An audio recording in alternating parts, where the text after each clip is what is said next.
जा रहे हैं। सियासी हलचल भी जम्मू कश्मीर लगातार जारी है। हर पार्टी अपने तौर पर अपना जो अपने सपोर्टर्स हैं उनके बीच जाकर उनसे राब्ता कायम कर रही है ताकि अगर चुनाव सर पर आ जाएं तो उन्हें चुनाव लड़ने में आसानी हो। डीपीएपी के सदर गुलाम नबी आजाद ने भदरवाह में एक अवामी रैली से खिताब किया।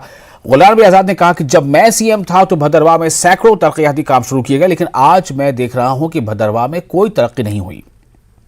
गुलाम नबी आजाद भदरवाह के 3 रोजा दौरे पर हैं।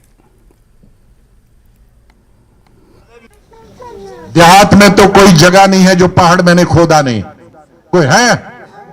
चिनाब वैली में कोई पहाड़ है जिसको यहां सड़क या मेरे वक्त में मुकम्मल हुई या जहां मैंने छोड़ी वहीं या थोड़ी थोड़ी आहिस्ता आहिस्ता एक एक कदम बनती। मैं आज पूछता हूं कि बीजेपी के एमपी एमएलए 20 साल से रहते हैं, वो तो जरा बनाएं कि कहां उन्होंने बाथरूम किसी का बनाया, घर में बनाया होगा ठीक है, लेकिन किसी पब्लिक के लिए नहीं बनाया। 370 और 35 एक ही शक्ल दी। हमारे बहुत सारे लोग जिनको यह अकल नहीं थी वो सोचते थे कोई 30 से 370 कोई पाकिस्तानी चीज है, 35 ए कोई ये पीओके की चीज है। नारे कहते खत्म करो, अब खत्म हो रहे हैं। अरे 35 ए तो यही था कि जमीन कोई नहीं खरीद सकता और घर कोई नहीं खरीद सकता। हाँ, यही 35 था। ये मुसलमान के लिए लागू नहीं था, ये हिंदू के लिए लागू था, ये सिख के लिए लागू था, ये चिनाब वैली के लिए, जम्मू के लिए, कश्मीर के लिए।